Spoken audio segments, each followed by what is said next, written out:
ملتمس غرفا من البحر او رشفا من الدیم منزہ عن شریک فی محاسنہ فجوہر الحسن فیہ غیر منقسم هو الحبیب الذی ترجى شفاعته لكل هول من الاحوال مقتحم ثم الرضا نبی بکر وعن وعن علی وعن عثمان ذی الکرم مولاي صل وسلم دائما سرمدا علی حبیبک خیر الخلق کلہم۔ اللہ کی حمد و ثنا نبی محترم خاتم النبیین سید المرسلین سید الاولین والآخرین جناب رسول مکرم صلی اللہ علیہ وسلم کی بارگاہ مقدسہ میں انتہائی محبت و عقیدت، احترام و اجلال و ادب و تعظیم سے درود و سلام پیش کرنے کے بعد تمام تعریف اللہ وحدہ لا شریک کے لیے ہے۔ جمعۃ المبارکہ کے تسلسل میں قرآن کریم فرقان حمید کی آیات کا اصلاح احوال، اخلاق اور درستگی رویے کے حوالے سے ہم قرآن کریم کی مختلف صورتوں سے مختلف آیات کا مطالعہ کر رہے تھے، اور اس بات کا سامع اور اس بات کا سبب بنا رہے تھے کہ قرآن کریم نے جو اخلاق اور ایک مومن کو جو رویے، جو مینرز اور جو پاکیزہ عادات اختیار کرنے کا حکم دیا ہے، وہ کیا ہے، جس میں ہماری سماج، ہماری ذات، ہمارے خاندان، ہمارے بہبود، ہمارے گھر بار اور بالخصوص آخرت کی بھلائیاں اس میں پوشیدہ ہے۔ تو مجلس کے آداب پر گفتگو قرآن مجید سے ہو چکی کہ بیٹھنا کیسا ہے، کھانا کیسا ہے، پینا کیسا ہے۔ اس کے بعد 2 جمعے صفائی ستھرائی کے احکام، جو شریعت مطہرہ کا ایک بنیادی موضوع ہے کہ عقیدے کی پاکیزگی کے ساتھ ساتھ لباس کی، منہ کی، بدن کی پاکیزگی، اس پر ہم نے شرعی مسائل اسلام کے دیے ہوئے ضابطے سے سمجھے۔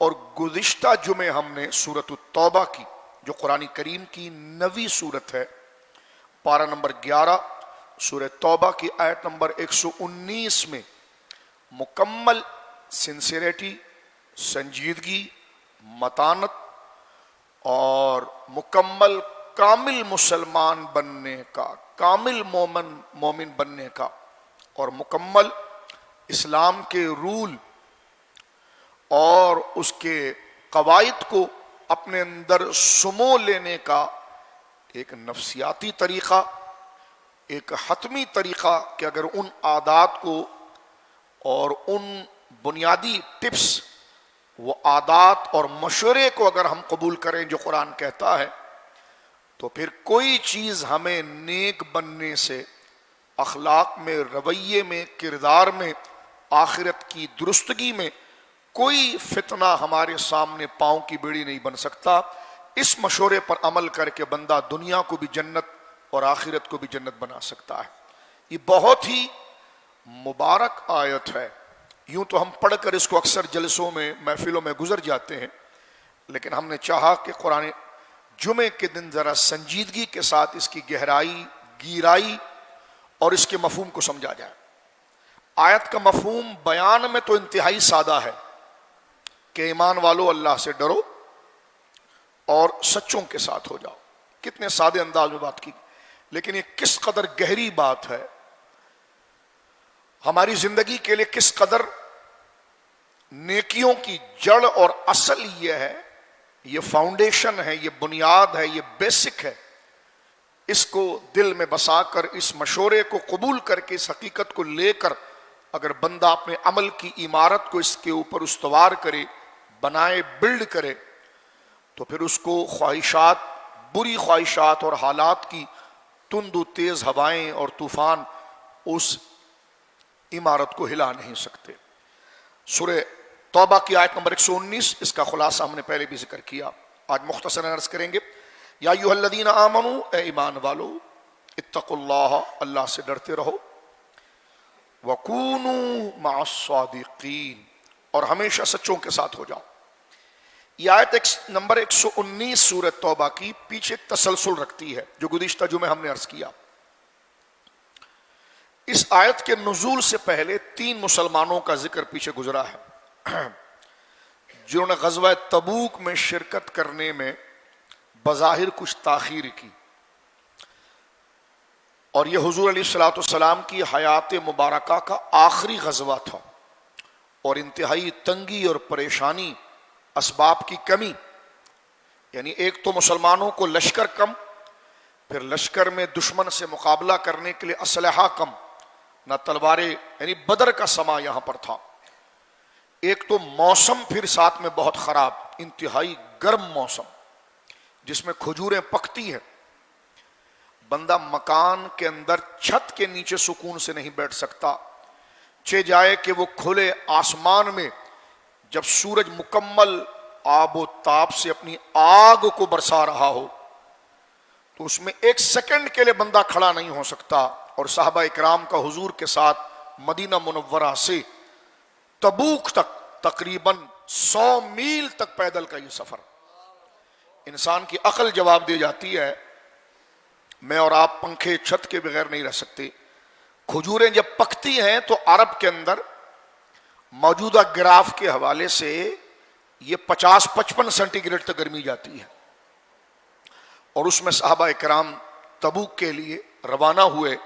ایک تو اسباب کم، جس کو جیش العسرہ کہا جاتا ہے، انتہائی تنگی، پیسے نہیں ہیں، مال نہیں ہے، اسلحہ نہیں ہے، جس میں سرکار نے چندہ فرمایا تھا جو میں نے گزشتہ جو میں عرض کیا۔ حضرت ابوبکر سارا گھر لے آئے، حضرت عمر آدھا گھر لے آئے، حضرت عثمان غنی نے قربانیاں دی، مال خرچ کیا، حضور نے دعاؤں سے نوازا، اور اتنا نوازا کہ حضرت عبد الرحمن بن عوف کہتے ہیں کہ میں نے حضور کے چہرے پر ایسے اثرات دیکھیں کہ میں محفل سے اٹھ کر بھاگا اپنے گھر، اور میں نے اپنی بیوی سے کہا کہ میں نے حضور پر آج سے پہلے ایسے آثار نہیں دیکھے، کیونکہ سامنے لشکر، تیسری مصیبت بڑی یہ ہے کہ سامنے جو مقابلے پر ہے وہ رومن امپائر ہے، یعنی سپر پاور ایک چھوٹے سے خطے کو مسلنے کے لیے کھڑی ہے، اور 2.5 لاکھ کا لشکر لے کر، اور ادھر مسلمان 30,000 کے قریب ہے۔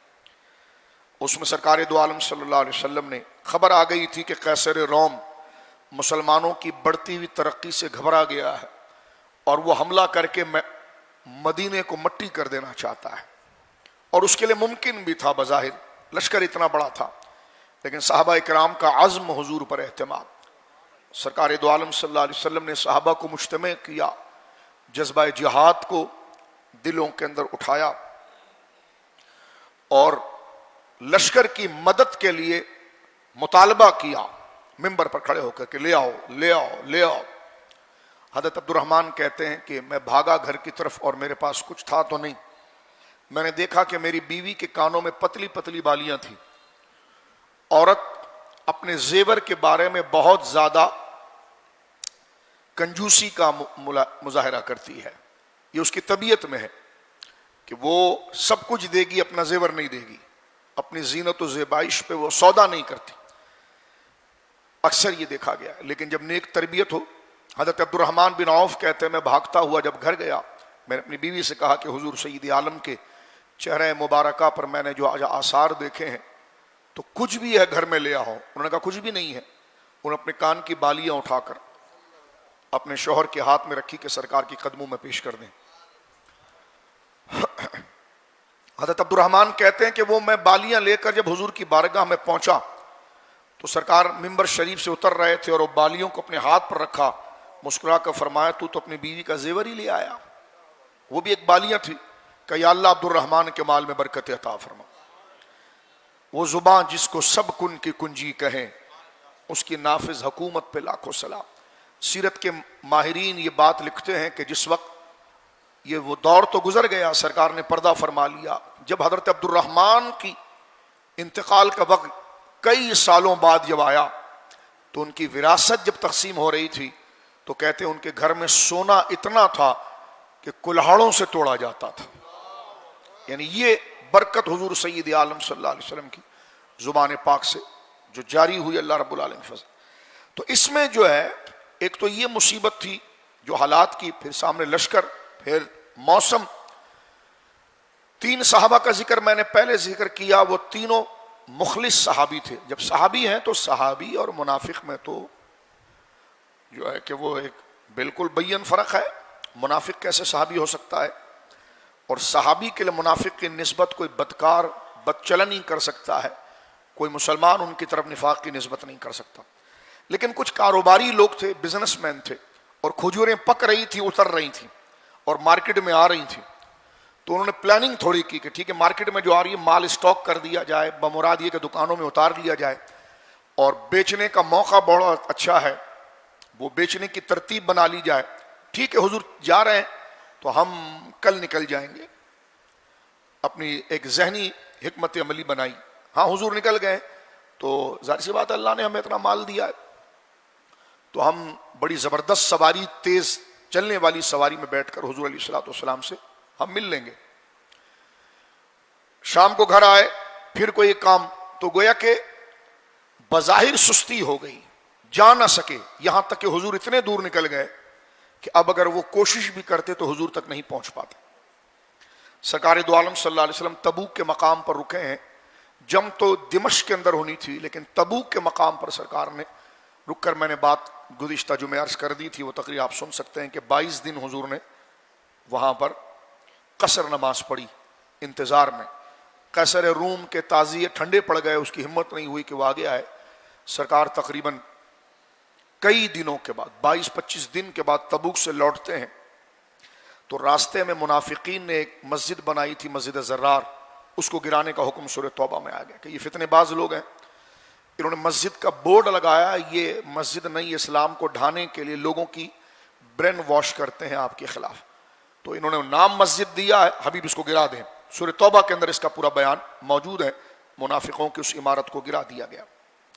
لوٹ کر آئے تو ان 3 شخصیتوں کے لیے سوشل بائیکاٹ کا حکم ہو گیا کہ نہ ان سے سلام دعا کیا جائے گا، نہ ملا جائے گا. صحابہ کرام کا ڈسپلن یہ تھا کہ جب حضور نے کہہ دیا نہیں ملنا ہے تو گہرے دوست ان تینوں کے بالکل خلاف ہو گئے. وہ کہتے ہیں جناب ہم کسی مجمع میں جاتے، ہمارے دوست ہمارے بغیر رہ نہیں سکتے تھے، لیکن وہ ہمارا منہ دیکھ کر چہرہ پھیر دیتے تھے. کچھ دن گزرنے کے بعد حکم جاری ہوا کہ ان کی بیویاں بھی ان کو چھوڑ کے جائیں. بیویوں نے بھی نہیں دیکھا کہ بچوں کا کیا ہوگا، شوہر کا کیا ہوگا. دین کا حکم تھا، انہوں نے ان تینوں کو چھوڑا اور اپنے میکے چلی گئی. یہ تنہا رہ گئے. بہت لمبا دور ان کا گزرا. سرکار دو عالم نہ ان کا سلام لیتے تھے نہ سلام دیتے تھے. یہ آتے بس مسجد میں ایک کونے میں نماز پڑھتے، وہیں سے چلے جاتے، کوئی ان کے آگے نہیں بڑھتا. سرزنش بڑی سخت تھی کہ جب دین کو ضرورت تھی اور تم نکلے نہیں. آج میں نے عرض کیا سرکار کے سر مبارک کے سامنے استوانہ ابو لبابہ بھی ہے. ایک ان میں ابو لبابہ تھے جنہوں نے اپنے آپ کو رسیوں سے باندھ دیا تھا، نہیں کھاؤں گا نہیں پیوں گا یہیں مر جاؤں گا. نماز کے وقت ان کی رسی کھولی جاتی، وہ آتے نماز پڑھتے، پھر اپنے آپ کو بندھوا دیتے. عرصہ گزرا، چند دنوں کے بعد، مہینے کے قریب کے بعد اللہ نے ان کی توبہ کو قبول کیا. صرف یہ ظاہر کرنے کے لیے منافق نہیں ہے، ورنہ اتنا کٹھن امتحان سے ان کو گزارا گیا. وہ بھاگ جاتے، کہنے کہ چھوڑو یار، اتنی قربانیاں پہلے دی، اگر تھوڑی سی غلطی ہو گئی تو یہ کیا ہے. لیکن وہ مخلص لوگ تھے، انہوں نے ہر مصیبت کو اپنے سر لیا. کبھی وقت ملے گا تو اس کو تفصیل کے ساتھ بخاری شریف سے کسی وقت ہم عرض کریں گے. لیکن وہ جمے رہے. اللہ نے ان کی استقامت اور غلطی کا اعتراف، اور غلطی ہونے کے بعد جب ان پر سزائیں آئی ہیں تو اس کے آگے بغاوت نہیں کی، نظریں نہیں اٹھائی، اور مکمل سر جھکا کر ہر مصیبت کو گلے لگایا کہ قصور ہمارا ہے، لیکن ہمارے نزدیک ہماری سہولت، ہمارا علم، ہمارا مال سب کچھ نہیں ہے، اللہ رسول کی رضا ہے.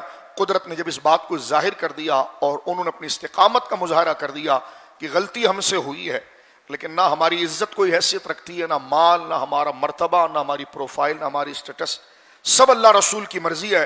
جب انہوں نے اس عمل کو ظاہر کیا تو اللہ نے ان کی توبہ کو قبول کر دیا اور پھر ان کے لیے اعلان کر دیا گیا. اس دوران منافقین نے ان کو آفر بھی کی تھی کہ تمہارا نبی تمہاری قدر جانتا ہی نہیں ہے، تم اتنے بڑے عالم ہو، تم نے تو اس سے پہلے، آج اگر غلطی ہوگی تو کیا ہوا، انسان غلطی ہوتی رہتی ہے، سستی ہو گئی تو کیا ہوا، اس سے پہلے بھی تو تم نے اتنی قربانیاں دی ہیں، تمہارے نبی نے تو تمہاری کوئی نیکی یاد نہیں رکھی. اور اس بات پر تمہیں دھکا دے دیا, تمہیں نکال دیا, تمہارا سوشل بائیکاٹ کر دیا. یہ منافقین نے خط لکھا نجران کے اور انہوں نے کہا آپ ہمارے پاس آ جائیں, ہم جانتے ہیں آپ کتنی قیمتی ہے. تو جب توبہ قبول ہوئی تھی تو حضرت کعب بن مالک کہتے ہیں وہ دن میرے لیے موت سے زیادہ شدید تھا کہ جب منافقین مجھے اپنی طرح سمجھ رہے ہیں. یعنی یہ اخلاص تھا ان کا کہ ان کی ذات, ان کی تعریف. آج اگر ہم کسی نظم کے ساتھ وابستہ ہوں, سچوں کے ساتھ وابستہ ہوں, اور ہم سے کوئی غلطی ہو جائے اور وہ ہم پر ناراض ہو جائے اور دوسرا ہمارے کندھے پر ہاتھ رکھے, تو ہم اچھوں کو چھوڑ کر بدوں کے ساتھ چل پڑتے ہیں, کیونکہ ہمارے اندر دنیا داری, اپنا عجب, اپنی ذات, ریاکاری کمال پر ہوتی ہے. ٹوپی داڑھی پگڑی صرف ہمارا دکھاوا ہوتا ہے, اندر سے ہمارے اندر اسلام ہوتا نہیں ہے. اس وجہ سے ذرا حالات ذرا بگڑ جائیں تو ہم فوراً ادھر حکومت جو آ گئی تو اسی کے ہم پاؤں کے اندر بالکل سائز میں برابر آ جاتے ہیں. پیر بنتے ہیں تو پوری کوشش کرتے ہیں کہ سماج میں اگر شریعت کے خلاف کوئی کام ہو رہا تو ایک جملہ نہ کہا جائے, کیونکہ وزیر اعلیٰ سے زمین پکڑنی ہے, آستانہ لینا. میں نے کہا آستانہ مسجد نہیں بنا رہے آپ اپنے بچوں کی پراپرٹی بنا رہے ہیں. کہہ رہے گورنمنٹ زمین دے رہی, ہم مسجد مدرسہ بنا. میں نے کہا نہیں, آپ اپنی پراپرٹی بنا رہے ہیں. اگر آپ مدرسہ اور مسجد بنا رہے ہوتے تو آپ ان شیطانوں کے خلاف کلمہ حق بلند کرتے, کیونکہ حضور کی حدیث ہے کہ من رآ منکم منکرا فلیغیر بیدہ. سرکار نے فرمایا میرا مخلص اور وفادار امتی وہ ہے جو معاشرے کے اندر شریعت یا میرے کہے کے خلاف کوئی کام دیکھے جو اسلام کے مزاج کے خلاف ہے تو اس کو ہاتھ سے روکے اور منع کرے. لیکن یہاں پر نمازیں ہو رہی ہوں, 11ویں شریف چادر ہو رہی ہوں, سیلانی چوک کے اوپر شادیوں میں بڑے بڑے فحش گانے چل رہے ہوں, اور مجال ہے جو امام صاحب کچھ بولیں, کیونکہ چندہ دیتے ہیں, وہ تنظیم کو چندہ نہیں آئے گا, معاملہ نہیں ہوگا.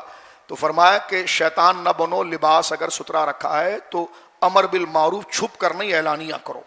فرمایا فَإِن لَمْ يَسْتَطِعْ, اگر یہ نہیں کر سکتے تو فرمایا فَبِلِسَانِ, زبان سے کہو یہ حرام کام ہے. مسجد میں 5 لاکھ روپے دے دیا اور بیٹی کا نکاح اس نے کھلے حال میں کیا, عورت مرد کا اختلاط, ڈسکو ڈانس ہے, اور مولوی صاحب اس لیے جا رہے ہیں کہ تنظیم کو 5 لاکھ روپے دیا تھا. میں نے کہا تنظیم کو نہیں, تیری پراپرٹی کو دیا تھا. وہ تنظیم تیرے ذات کے لیے تھی, خدا کے لیے نہیں تھی, کیونکہ حدیث پاک کے اندر ہے موجود جو قرآن کے احکام اور حرام کو علی اعلان کیا جائے تو فبلسان, تو اپنی زبان سے کہا یہ کام حرام ہے, ہم تیرے ساتھ نہیں جڑیں گے. دوستی ناتا اپنی جگہ پر ہے, مسجد آپ نے بنائی تو اچھا کام کیا تھا, لیکن اس کا یہ مطلب ہے کہ مسجد بنانے کے بعد قرآن کے احکام کو پاؤں کے نیچے رون دو معاذ اللہ. اپنے سماج اور برادری میں ایسے قانون لے کر آؤ جو رسول اللہ صلی اللہ علیہ وسلم کی شریعت کے خلاف اور جہنم کے عذاب کو دینے والی ہے. خدا نے کوئی نہیں کہا تھا کہ تم تنظیم بناؤ یا نیکی کی دعوت دو یا تم جناب جو ہے وہ مدرسے بناؤ. خدا نے یہ کہا تھا جو تم پر اسلام آ رہا ہے اس کو اپنے اوپر پہلے نافذ کرو. دوسرے کی اصلاح کے چکر میں خود جو ہے کہ وہ نہیں, ذرا میں نے کہا اصلاح اور چیز ہوتی ہے, بے حیائی اور چیز ہوتی ہے.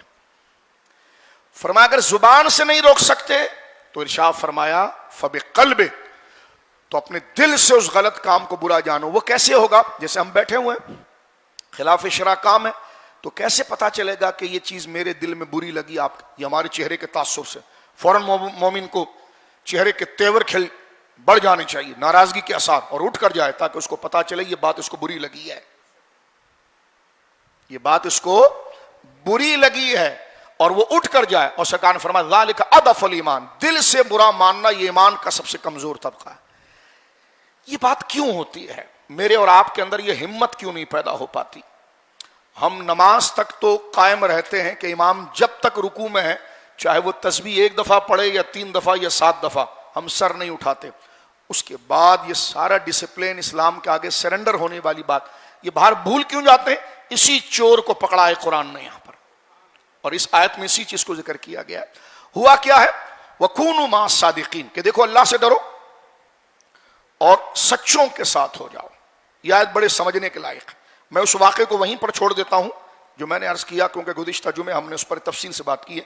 اس کا ایک شرعی فلسفہ, لاجیکل فلسفہ دیکھیے یہ آیت کے نزول کیا. میں نے پہلے عرض کیا کہ یہ آیت جو اتری ہے یہ میں اور آپ اپنا محاسبہ کر رہے ہیں, معاشرے کا محاسبہ کر رہے ہیں. میرے دوستو بزرگوں, یہ آیت کیوں اتری ہے اس کو سمجھنے کے لیے آیت نمبر 118, 117, 116, 115 پیچھے جانا پڑے گا.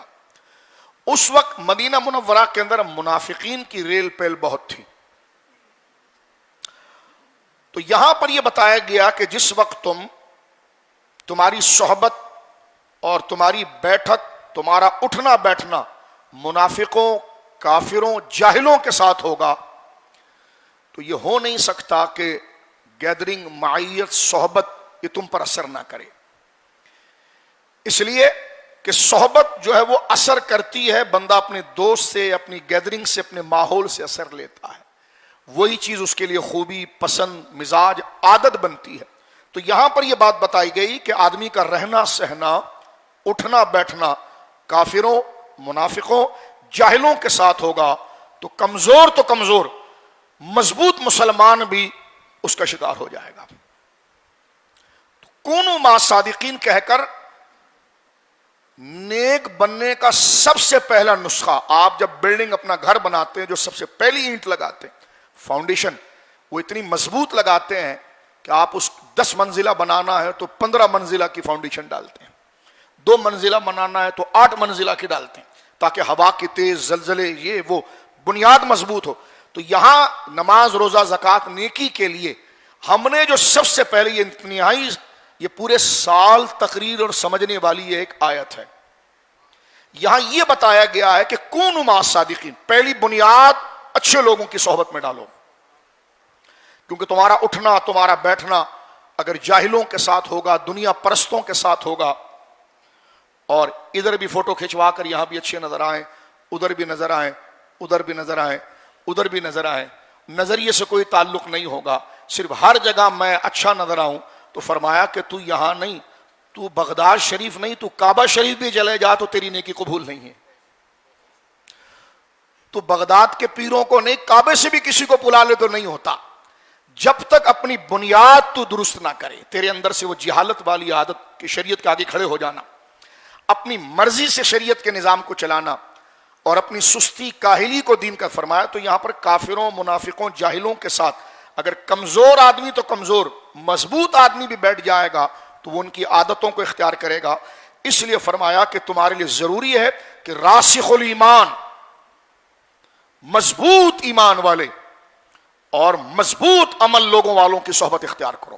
کمزور بھی ہو جاؤ، ہوگے تو شیر بن جاؤ. وہ کسی نے کہا نا جناب، شیر کتوں کے ساتھ بیٹھا تو وہ بھی دم ہلانے لگا، اور کتا شیروں کے ساتھ بیٹھا تو وہ بھی حملہ کرنے والا ہو گیا.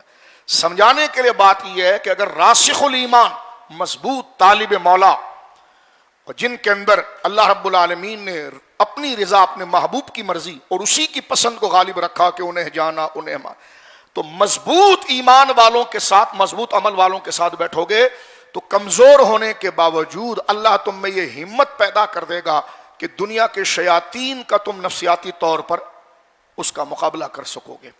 تو پہلی چیز ہے وَكُونُوا مَعَ الصَّادِقِينَ، اپنے آپ کے لیے راسخ الایمان لوگوں کی صحبت میں بیٹھو. ارے مولانا اس سے کیا ہوتا ہے؟ میں نے کہا اچھا سنو، میں نے کہا صحابہ کی 2 کیٹیگری تمہارے سامنے ہے نا. کہاں کا کون سی؟ میں نے کہا کہنے لگے مہاجر اور انصار. اچھا مہاجر کو مہاجر کیوں کہتے ہیں؟ کہ وہ لوگ جنہوں نے مکہ چھوڑ کر مدینے آئے، تو مکے میں ان کے گھر نہیں تھے تو پھر کیوں چھوڑا؟ وہ تو مکے کے باسی تھے، رہنے والے تھے، پھر وہ چھوڑ کر مدینے کیوں آئے؟ صحبت کی وجہ سے، کیونکہ مکہ کا ماحول ٹھیک نہیں تھا اس زمانے. یعنی مہاجرین کو جو مہاجر کہا جاتا ہے کہ کافروں کی بستی، منافقوں کی بستی جس میں تمہارے ایمان کے لیے خطرہ کھڑا ہو رہا ہے، چھوڑو اس کو. تو ہجرت کی وجہ کیا تھی؟ کونوا مع الصادقین، سچے مدینے میں ہے، اس جگہ کو چھوڑو، وہاں پہنچو. تو ہجرت بھی اسی طرف کی طرف اشارہ ہے کہ ایسے ماحول کے اندر تم موجود ہو جہاں تمہارے ایمان کے لیے خطرہ ہے، تمہارے اور تمہارے بچوں کے اخلاق کے لیے خطرہ ہے، فوراً ادھر سے بدلو. اس لیے دارالحرب کو دارالحرب کیوں کہا جاتا ہے؟ مسلمان کا دارالحرب میں رہنا منع کیوں ہے؟ کہ جہاں اعلانیہ طور پر مسلمانوں کے شاعر کو مسخ کیا جا رہا ہو، اسکولوں میں، کالجوں میں، نظام کے اندر اخلاقیات کا جنازہ نکل گیا ہو اور قرآن و سنت اور دین کے خلاف کام کر رہا ہو، وہاں چاہیں پیسے جتنے بھی ملے لیکن اسلام کا حکم ہے چھوڑو اس بستی کو اور پہنچو اس جگہ پر جہاں پر اس ایسے ماحول میں آؤ جہاں تمہارا اور تمہارے بچوں کا ایمان محفوظ رکھے. یہی چیز مہاجرین کے بارے میں ہے. تو مہاجر ان کو اس لیے کہا گیا، کس طرف؟ یعنی اس برے ماحول سے نکلو، منافقوں کے ماحول سے نکلو. ہم نے اکثر اہل اللہ، اولیاء اللہ کو دیکھا، وہ بہت سفر کرتے تھے، ایک جگہ پر نہیں رہتے تھے. اس کی وجہ بھی ہے کہ ایسے ماحول جہاں ان کو کچھ خطرہ محسوس ہو، لالچ کے بڑھ جانے کا، حرص کے بڑھ جانے کا، بد عمل لوگوں کے ساتھ ملوث ہو کر اپنے اندر فکری بد عملی لانے کا، تو وہ علاقہ چھوڑ کے کہیں اور کہ نئے دوست پکڑو، آگے چلو، کیونکہ یہ دنیا آزمائش اور فتنوں کی جگہ ہے۔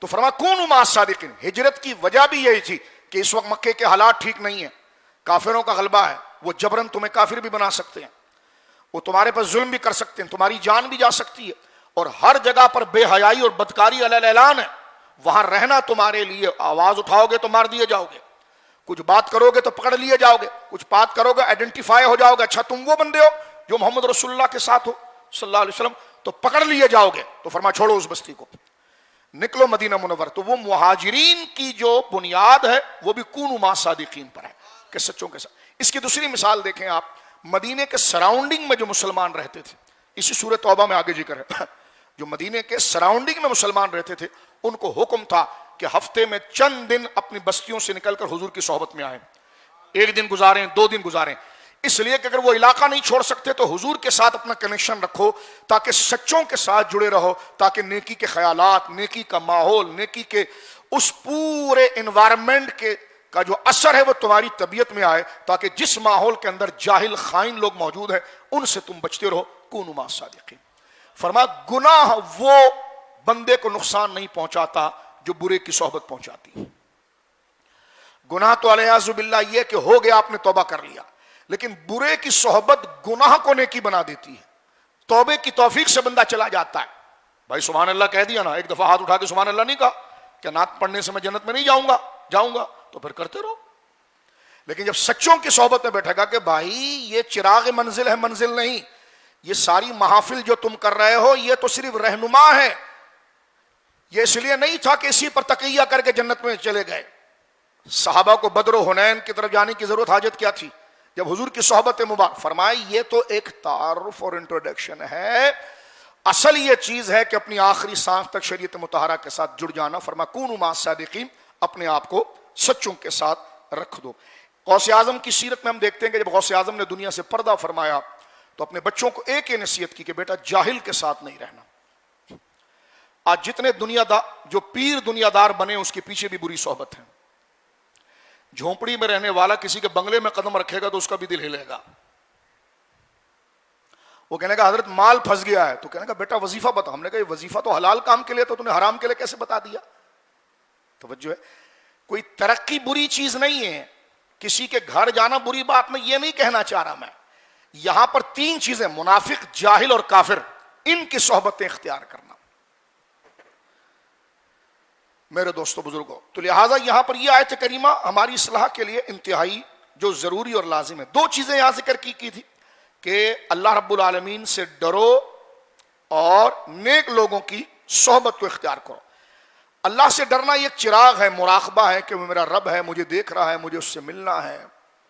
قیامت کا دن ہوگا، ہاتھ خود بات کریں گے، زبان خود بات کرے گی۔ امام ممبر پر بات کرتا ہے اپنے اور آپ کے لیے کہ رائی کے دانے کے برابر بھی نیکی کرو گے تو اس کا سامنے دیکھنا پڑے گا، رائی کے دانے کے برابر برائی کرو گے تو سامنے اس کو دیکھنا پڑے گا اور اس کا وہ جواب دہ ہوگا۔ یہ چیزیں بھلائی نہیں جائیں گی۔ رسول کریم صلی اللہ علیہ وسلم کا ارشاد ہے، پیر ہو یا مرید ہو، امام ہو یا مقتدی ہو، 6 سوال ہوں گے۔ عمر دی تھی، کہاں خرچ کی؟ علم پر کتنا عمل کیا؟ مال کہاں سے لایا تھا، کہاں خرچ کیا؟ اس چیز کو یہ شریعت مطہرہ میں جناب رسول اللہ نے بیان فرمایا کہ یہ ہوگا۔ اس سے خوف خدا سے مراد ایسا ڈر نہیں جو بندے کو باغی بنائے، یہ بلکہ یہ خوف محبت کی ایک تعبیر ہے، یعنی ایسا خوف کہ میرے رب نے مجھے نعمتیں دی ہے، وہ مجھے ماں کی ممتا سے زیادہ چاہتا ہے، اس کے حضور میں نے حاضر ہونا ہے۔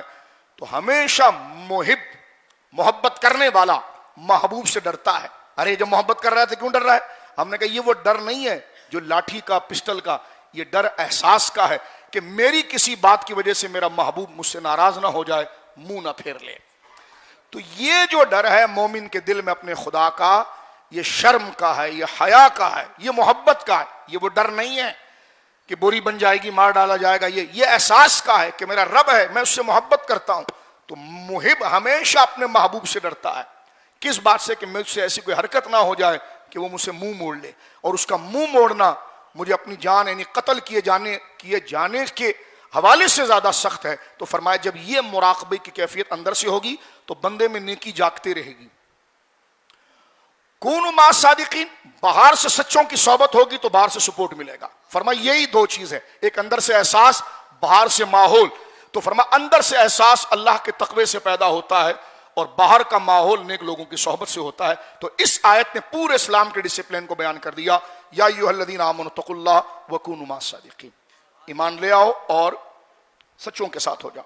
بات کو سمیٹتے ہوئے یہاں پر یہ کہنا چاہتے ہیں، یہاں پر یہ بتایا گیا ہے کہ تقوی سے مراد یہ ہے کہ اللہ رب العالمین جل وعلا کے لیے حیا، شرم، اس کے حضور حاضری پر یہ احساس جگایا جائے. جس طرح کہ ہم نے بزرگوں کے حوالے سے پڑھا، حضرت داتا صاحب رحمۃ اللہ علیہ کشف المحجوب شریف میں اس بات کو لکھتے ہیں کہ حضرت سرکار مولا امام حسن مجتبی رضی اللہ تعالیٰ نے ایک مجمع میں تشریف لائے. مجلس کے اندر جب آپ آئے تو حضرت داؤد طائی آپ کے مرید تھے. حضرت امام جعفر صادق تشریف لائے. امام جعفر صادق آئے رضی اللہ عنہ، داؤد طائی آپ کے مرید تھے. آپ نے بھرے مجمع میں آواز لگائی. یہ داتا صاحب رحمۃ اللہ علیہ لکھتے ہیں، جاء ابن رسول اللہ صلی اللہ علیہ وسلم، لوگوں تیار ہو جاؤ استقبال کے لیے، اللہ کے رسول کا بیٹا آ رہا ہے. حضرت امام جعفر صادق دھاڑے مار کر رونے لگے. فرمایا آئندہ یہ لفظ مجھے نہیں بولنا. کہ لگے حضور آپ ابن رسول نہیں ہیں، آپ حضور کے بیٹے نہیں ہیں تو کیا ہے؟ تو روتے ہوئے گھٹنے کے بل بیٹھ کے کہنے لگے کہ میں تو اس بات پر پریشان ہوں کہ اپنے نانا کو اپنی ذمہ داری پر منہ کیا دکھاؤں گا. یہ ہے وہ حیا. یہاں جو چار چارانے کے اندر جنت بک رہی ہے نا، تو ان کو ان بزرگوں کا عمل پڑھنا چاہیے. یہی داتا صاحب رحمۃ اللہ علیہ کشف المحجوب کے اندر لکھتے ہیں کہ حضرت امام حسن، اوپر کی بات اگر آپ چلے جائیں، بلکہ امام جعفر صادق ہی سے متعلق، کہ آپ اپنے 10 غلاموں کے ساتھ بیٹھے ہوئے تھے جو آپ کے ساتھ تھے. کہا جو لو سب دعا کرو ایک ایک کر کے. فرمایا حضور کیا دعا کریں؟ فرمایا یہ دعا کرو کہ جس کو خدا بخشے گا نا، وہ اپنے دوسرے بھائی کی سفارش کرے گا. ہم 10 بیٹھے ہیں، اللہ کے حضور دعا کرتے ہیں اور یہ ایک دوسرے سے وعدہ کرتے ہیں کہ ہم جو بیٹھے ہیں اللہ کے لیے، اس میں سے اللہ کو جس پر رحم آ جائے، اللہ اکبر، اور جس کو اللہ رب العالمین بخش دے تو وہ اپنے دوسرے بھائی کی سفارش اللہ کی بارگاہ میں کرے گا. تو وہ 9 کے 9 کہنے لگے حضور آپ شہزادہ رسول ہیں صلی اللہ علیہ وسلم، تو آپ ہمارے لیے دعا کریں. تو آپ کے آنکھوں سے آنسو گرنے لگے اور آپ نے فرمایا میں تو اس بات پر کوشاں ہوں کہ میں اپنے نانا کو کیا منہ دکھاؤں گا. اللہ. تو یہ احساس اور حیا، یا ایھا الذین آمنوا اتقوا اللہ وکونوا مع الصادقین. اگر کوئی کہے نہیں جناب ہمیں تو نیک لوگ نہیں ملے، تو صحبت اور معیت اور گیدرنگ کی 2 صورت ہے کہ فزیکل وہ ہمیں مل جائے، دوسرا یہ ان کے احوال، ان کے واقعات، ان کے حالات مجھے اور آپ کو جو پڑھنے ملتے ہیں، جس کو ہم پڑھتے ہیں اور مکمل طور پر ہم اس کو محسوس کرتے ہیں، تو یہ صحبت اور گیدرنگ کے حکم ہے. لہذا مجھے اور آپ کو چاہیے صحابہ کے صبح شام کے احوال پڑھیں، اہل بیت کے احوال پڑھیں، اولیاء کے احوال پڑھیں. یہ جہاں پر دیگر فضول لوگوں کی بائیوگرافیاں پڑھتے ہیں، تو بحیثیت اسلام ہونے کے لیے کبھی ٹائم نکال کر نیکی کا احوال ہمارے بزرگوں نے اللہ کے ساتھ اور دین کی جو شکل مبارک ہے اس کی عملی شکل کو کیسے بیان کیا ہے، اس کی طرف توجہ کی جائے. یہ حدیث پاک دیکھیے، پھر ہم گفتگو کو ختم کرتے ہیں. یہ جامع ترمذی شریف میرے سامنے ہے. یہ بات رقت قلب کے لیے، دل کی سختی کو ختم کرنے کے لیے. 2498 حدیث ہے. حضرت عبداللہ بن مسعود اس کے راوی ہیں. قال رسول اللہ صلی اللہ علیہ وسلم استحیوا من اللہ حق حیا. قال قلنا یا نبی اللہ ان لنستحی والحمد للہ. قال لیس ذاک ولكن الاستحاء من اللہ حق حیا ان تحفظ الرأس وما وعى وتحفظ البطن وما حوى وتذكر الموت وبليا ومن أراد الآخرة ترك زينة الدنيا فمن فعل ذلك فقد استحيا یعنی من اللہ حق حیا. حضرت عبداللہ مسعود کہتے ہیں کہ رسول کریم صلی اللہ علیہ وسلم نے ارشاد فرمایا کہ اللہ سے حیا کرو، اللہ سے حیا کرو اس درجے کی حیا جیسا حق ہے. صحابہ نے عرض کیا کہ ہم اللہ تعالیٰ کی بارگاہ میں حیا کا حق کس طرح ادا کریں؟ آپ نے فرمایا سر میں جو محفوظ ہے اس پر غور کرو، دماغ میں کیا چل رہا ہے. پیٹ میں جو آ چکا ہے اس پر غور کرو.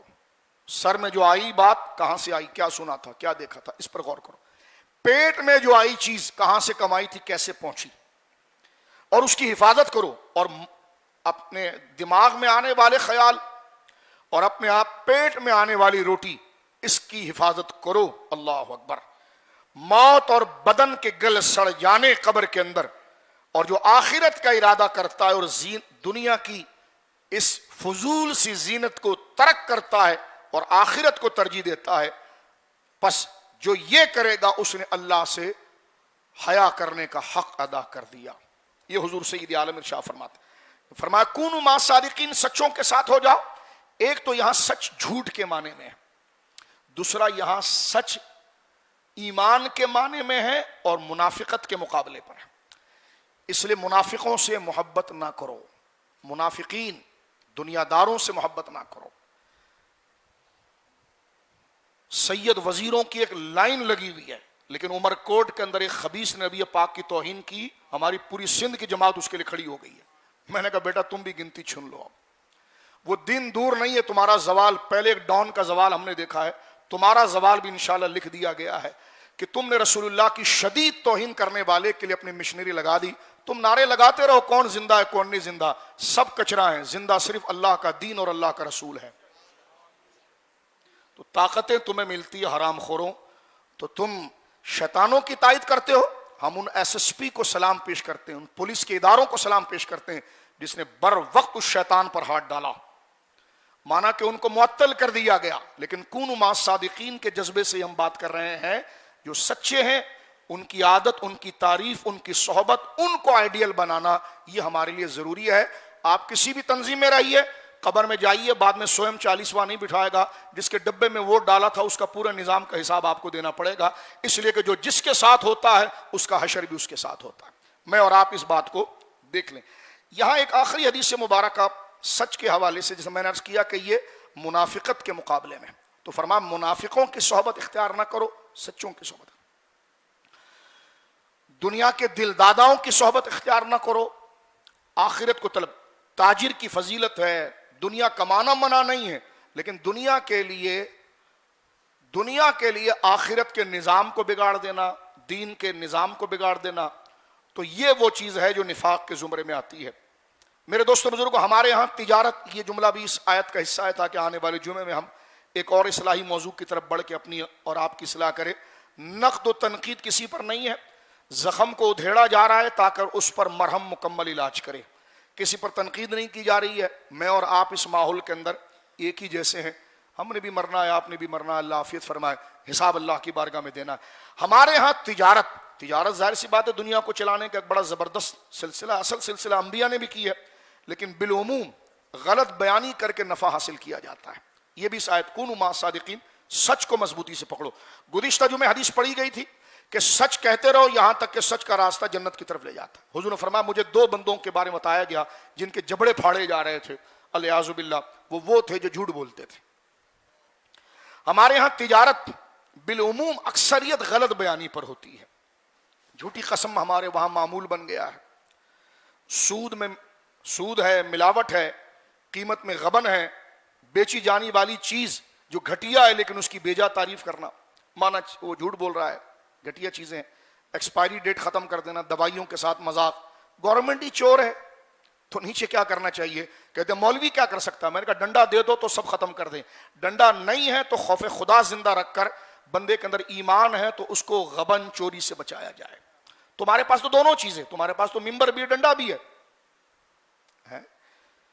اور پھر جناب جو ہے کہ وہ مولوی کے پاس کیا ہے؟ میں نے کہا مولوی کے پاس وہ ہے جو یہ ملک بچا ہوا ہے. تم نے جو یونیورسٹی میں جن لبرلوں اور را کے ایجنٹوں کو پالا ہوا ہے نا، اس کا نظارہ تم نے چند دن پہلے دیکھ لیا تھا. تو یہاں پر آپ دیکھیے کہ سچوں کے ساتھ ہو جاؤ. تو سچوں کے ساتھ ہونے میں ایک بندہ مسلمان کو چاہیے کہ اس کے اندر سورہ عصر کا مطالعہ بھی یہاں بہت ضروری ہے، جو آنے والے جمعے میں ہم انشاءاللہ عرض کریں گے نیکی کو زندہ رکھنے کے لیے. بالعموم ہمارے وہاں یہ چند جملے سنی حدیث پاک، بالعموم ہمارے وہاں جو ہے وہ نفع کمانے میں غلط بیانی ہوتی ہے، جھوٹی قسم کھائی جاتی ہے، ملاوٹ کی جاتی ہے، قیمت میں غبن کیا جاتا ہے، بیچنے جانے والی چیز کی بیجا تعریف کی جاتی ہے، خریدی ہونے والی چیز میں خواہ مخواہ نقص. اپنی چیز بیچے گا، گھٹیا چیز ہوگی اس کی تعریف کرے گا، اگلے کی قیمتی چیز ہے اس کو اندر نقص جھوٹ بول کر کم پیسوں میں اس کو لینے کی کوشش کرے گا. یہ تمام چیزیں ایسی ہیں کہ جو شدید حرام ہے یہاں پر ہر شخص پر جیسے نماز فرض ہے نا، ایسے سچوں کے ساتھ ہونا اور سچ بولنا، سچ پر عمل کرنا، یہ نماز کی طرح فرض ہے۔ حدیث پاک سنیے، جامع ترمذی شریف، حضور فرماتا ہے ان التجار یبعثون یوم القیامت فجارا الا من اتقى اللہ وبر وصدقہ، او کما قال، فرمایا تجارت کرنے والے اکثر قیامت کے دن فاجروں میں اٹھائے جائیں گے مگر وہ جو خدا سے ڈرتا ہے اور نیکی اختیار کرتا ہے اور سچ بولتا ہے۔ جناب رسول کریم صلی اللہ علیہ وسلم کا ارشاد ہے، یہ بھی جامع بیہقی کے اندر موجود ہے، حضور فرماتے ہیں ان اطیب الکسب کسب التجار، حضور نے فرمایا سب سے پاکیزہ کمائی بزنس کی کمائی ہے، تجارت کی کمائی۔ اسلام نے جس مال کو سب سے زیادہ پاکیزہ کہا ہے وہ تجارت کو کہا ہے۔ تجارت، نوکری کے مقابلے میں تجارت اور بزنس کو اسلام نے زیادہ پسند کیا۔ فرمایا ان اطیب الکسب کسب التجار، تاجروں کی کمائی سب سے زیادہ پاکیزہ کمائی ہے۔ یہ جناب رسول اللہ فرماتے ہیں الذین اذا حدثوا لم یکذبوا، جب وہ کوئی بات کریں تو جھوٹی قسم نہ کھائیں، جھوٹ نہ بولیں۔ وَإِذَا تُؤْمِنُوا لَمْ يَخْنُوا، جب ان کے پاس امانت رکھی جائے تو خیانت نہ کریں۔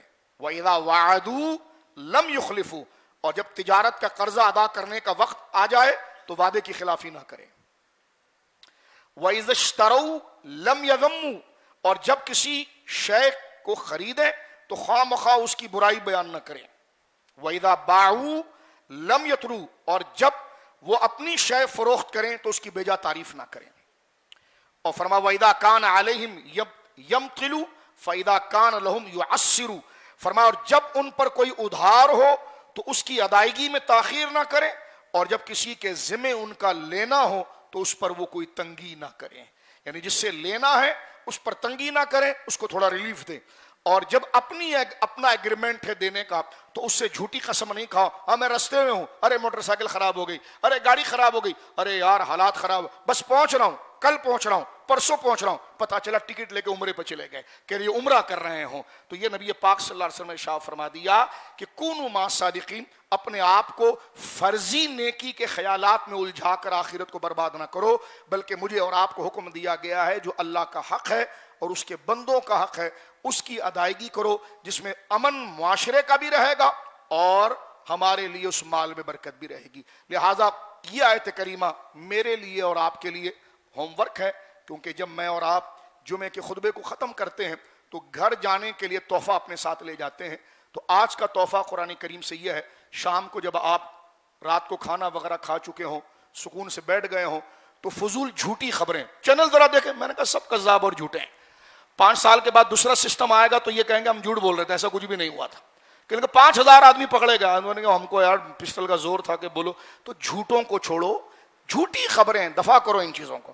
آپ کھانا وغیرہ کھا کر آرام کر کے نماز تو آپ نے پڑھ لی، پھر قرآن مجید کھولیں میں اور آپ، اور یہ آیت نمبر 119 جو آج میں نے اور آپ نے سنی ہے، اس کی تفسیر کو دیکھتے ہوئے تھوڑا قرآن کے قریب آئیں اور اپنے آپ کو قرآن کے آئینے میں اور آپ پیش کریں کہ کتنی تیزی کے ساتھ میری اور زندگی اور آپ کی زندگی کا آکسیجن کم ہو رہا ہے، نہ جانے کب یہ انف ہو جائے۔ تو میں نے اور آپ نے اس آیت کا جواب دینا ہے۔ یہی کام مسجد کے اندر ہوتا ہے، مسجد کے اندر یہی کام ہوتا ہے کہ میں اور آپ قرآن کے ساتھ جڑیں، دین کے ساتھ جڑیں، سچائی کے ساتھ جڑیں۔ جتنی خوشی سے ہم ٹیلی ویژن کی خبریں سنتے ہیں اس کا 5% بھی اگر خوشی قرآن کے ساتھ رکھ دینا تو میری اور آپ کی زندگی میں حقیقی بہاریں آ جائیں، دل و دماغ کا سکون آ جائے۔ اللہ رب العالمین ہم تمام کو ایسے کر دے جیسا قرآن کریم فرماتا۔ میری بھی خطائیں اللہ معاف کرے، آپ کی خطائیں معاف۔ پاکستان کے لیے دعا کریں، اللہ رب العالمین ہمارا ملک جس کٹھن مراحل سے گزر رہا ہے، اللہ رب العالمین اوپر والوں کو بھی خیانت سے بچائے، نیچے والوں کو بھی خیانت سے بچائے۔ اللہ ہمارے اس ملک کے ہر طبقے، چاہے تجارت ہو، تاجر ہوں، طلباء ہوں، علماء ہوں، نمازی ہو، عام لوگ ہوں، اللہ اس ملک کو سلامتی دے، امن کا گہوارہ بنائے۔ فلسطین کے مسلمانوں پر اللہ خاص فضل فرمائے، جو پڑھیں اس پر اللہ رب العالمین غور کرنے کی، فکر کرنے کی، احساس کرنے کی اور عمل کی توفیق مجھے اور آپ کو دے۔ وآخر دعوانا